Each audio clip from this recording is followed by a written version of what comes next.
Chris with Palmetto State Armory. And maybe you're buying or building your first AR-15, or maybe you're looking at upgrading the components on your current rifle and you're hearing the term free float a lot. And maybe you're not quite sure what that term means. So in the world of AR-15s, there's two basic setups. There's standard, as we'll call it, and then there's a free float design. What we're talking about here is the relationship between the barrel and the handguard, okay? So one way to say it that makes it easier to understand is that your barrel is freely floating through the handguard of the rifle. On a standard rifle setup, you have your delta ring. Now, you also have this plate just behind the front sight post that's putting pressure on the handguard, that's putting pressure on the delta ring that holds the handguard in place. All of this is additional pressure and tension on the barrel itself. Is there anything wrong with this? Absolutely not. But what's the argument for free floating the rifle? Well, the argument would take about an hour to thoroughly explain, because you're getting into what's called oscillation and harmonics of the barrel. An easy way to understand it is to go watch a Larry Vickers video where he's shooting a rifle and they're filming it with a super slow-mo camera that costs $250,000. You can actually see his barrel will rotate. It's oscillating, and the harmonics, the natural vibrations, are coming off the barrel. So if the barrel is this way, the barrel is rotating slightly, and then there's harmonics coming off of it like that.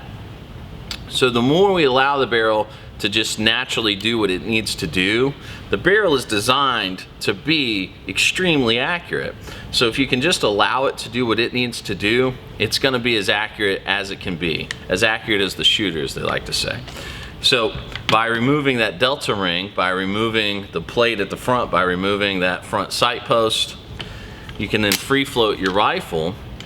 And we go back to what we explained in the beginning, that the barrel is just allowed to freely float underneath this handguard. Here's an actual visual aid to make all of this a little bit easier. This is all that's necessary to have your barrel attached to your upper receiver.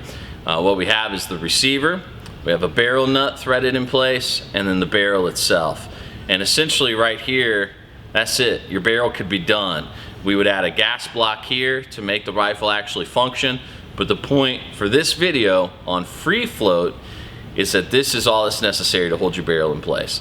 Now our barrel is allowed to freely float under a handguard. So we would pick the handguard out that we want, and that handguard is just gonna slide all the way down. It'd rest over the barrel nut, and you'd be ready to go. On a standard design, you would need a plate up here, you'd need that delta ring back here, and those are both going to put pressure on a handguard to hold it in place. But on the free float, just that handguard coming over it goes all the way back here. There's a couple of set screws that will hold it to the barrel nut, and we're keeping tension and pressure off our barrel. Back to the point we made earlier about oscillation and harmonics, just allowing that barrel to do what it does naturally. We're going to improve accuracy, and quite frankly, we're shedding a little bit of weight, and that's always nice.